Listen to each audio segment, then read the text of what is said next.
Hi, everybody.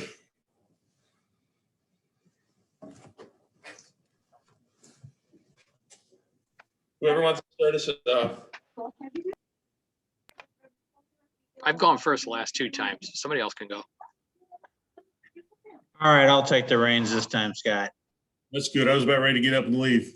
All right. Well, Dan, this weekend starts your season. Just talk a little bit about what you guys have been doing to prepare for this, and just where do you guys think you're at? Well, it's been nice that we actually have been outside since last Wednesday. So from a preparation standpoint, being able to get out on the field, we actually scrimmaged 4 days in a row. That helps us from a mental standpoint. I think our guys have worked hard, and I say this every year, and this is a reality. We need to go play games because when you play games, there's successes and failures, and guys are easier to coach after you've played some games. We've got great guys who've done a good job, but there's a point where players think they have everything figured out from a mechanical standpoint, some things that they're doing, and they're willing to make some little adjustments once you get into things a little bit because we're going to have stats. But again, this group's worked extremely hard. I like the mentality that we have. It's been fun to go to practice every day. It's absolutely awesome, basically 1 year later to get back out on the field and have an opportunity to compete. So, really looking forward to Friday.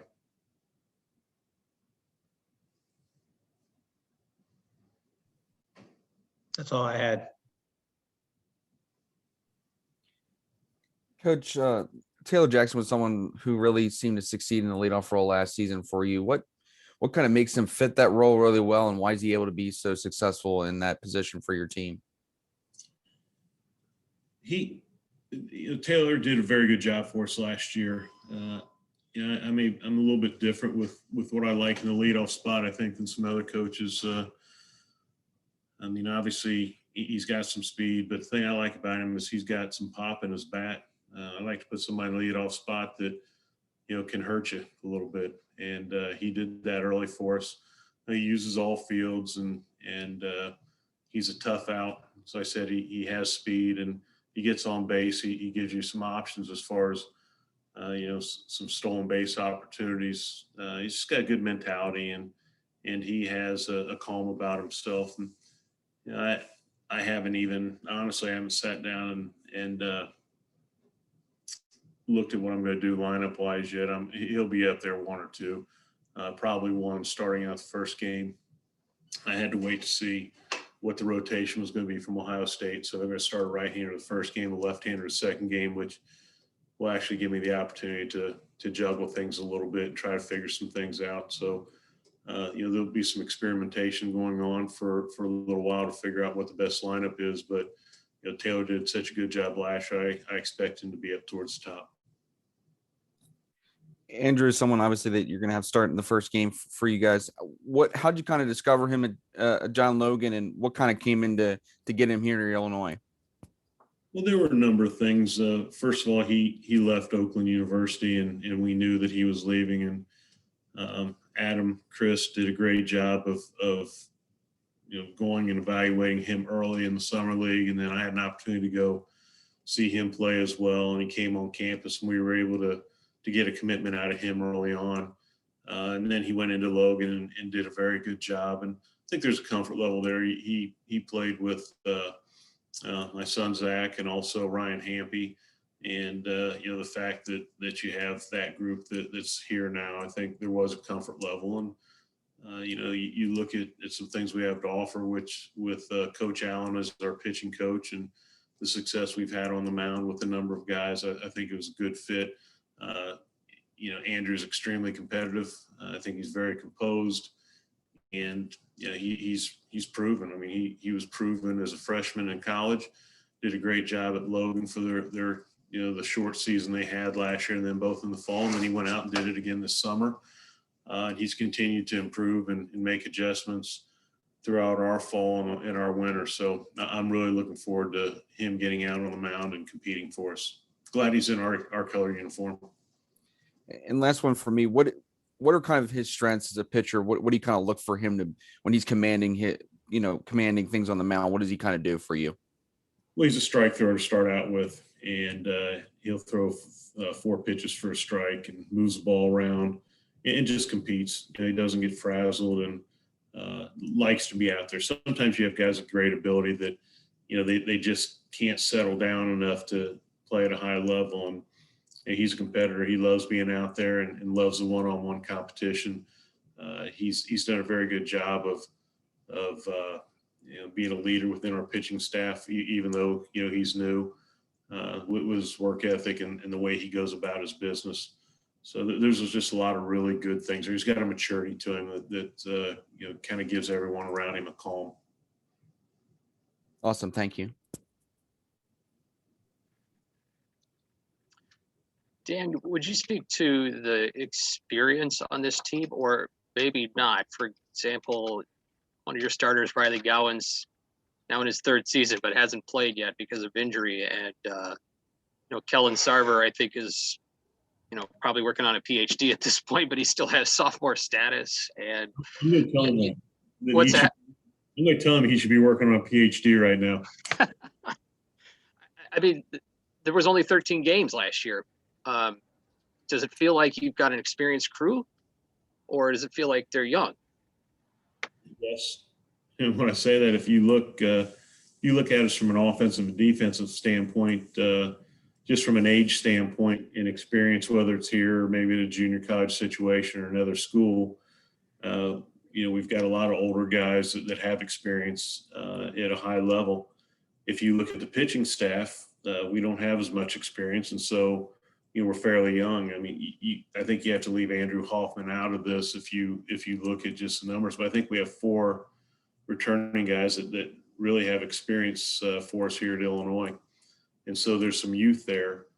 But I really feel good about both sides. I think we're very talented on the mound, and I think especially as we get innings under our belt and pitch totals continue to rise as we move through the year, I think you'll see a lot of really, really good things come out of the pitching staff. So we're an older club that's young.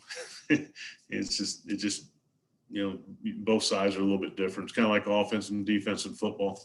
You may have an experienced crew on one side and the other side's not quite experienced, but we're talented on both sides. And then you haven't had a Big Ten game since 2019. Is there something you tell your team about Big Ten games and Big Ten play versus anything else? I know it's baseball, but yeah, the thing that I think generally happens, you start out a year and you have all these games before you start the Big Ten, and then you jump into the Big Ten, and I think because there's a second record put on it and you're playing for a Big Ten championship, I think sometimes your guys look at it a little bit different, maybe start pressing. This is game 1 for us. And so we're only going to play Big Ten. This is our season. I think you just approach it that every game is a single game. I talk to our guys all the time about showing up and playing the same way every day. And hopefully it's at a high level, but it can't be a roller coaster ride. You have to play with you have to be aggressive. You have to have a certain mentality, but you also have to play with a calm. And we'll approach every game the same. I think I'm different at times than some coaches, and probably heard me say this before, but I mean, we get scouting reports, and I look at what their pitchers and their hitters and things can do, but that's about the last thing I look at and I do. I want our guys to be fundamentally sound. I want us to make routine plays. I want us to throw strikes. I want us to put the ball in play. Those are things we can control. And if we do that, we have a chance to win every single game. If you get so caught up, in my opinion, if you get so caught up with what the other team's doing and what they're trying to do, and you get away from the things that are your staples, I think it's very difficult to win at a high level. So I'm worried about our players at Illinois, and I'm not worried about everybody else. We'll do our thing and make people have to beat us. thanks, Dan. Good luck. Thank you.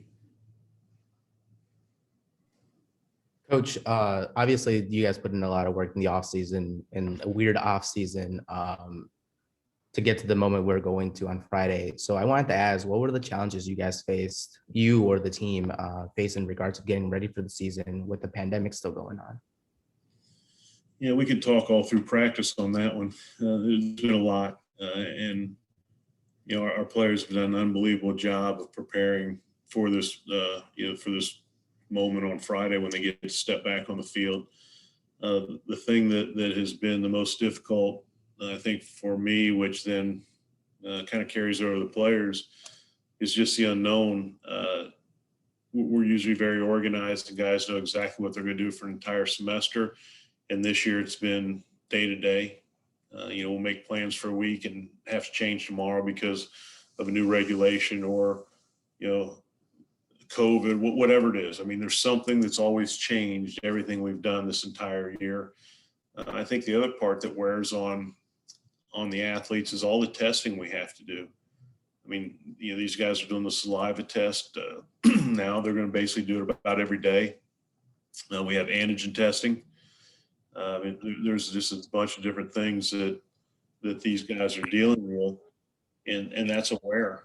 It's a wear on you, and they've done a very good job. So it's been different, but it's what everybody has to do to compete. It's what we have to do to keep people healthy, and I know our guys are looking forward to reaping the rewards of everything they've done to prepare and get through COVID to get back on the field on Friday. Awesome. Thank you and good luck. Thank you. Anything else for Coach? Hey, Chris, did you jump on to donate to our program? I did. I will follow with you off thread on that. I've been all over the place, so I apologize. I am looking for a Hartleb led dinner, so I will do my duty on that. Hey, we had a great one. We had a great one the other day. We had scallops and we had duck skewers. So you missed that one too. But I see now I'm reaching for the pocket as we speak. So you're doing your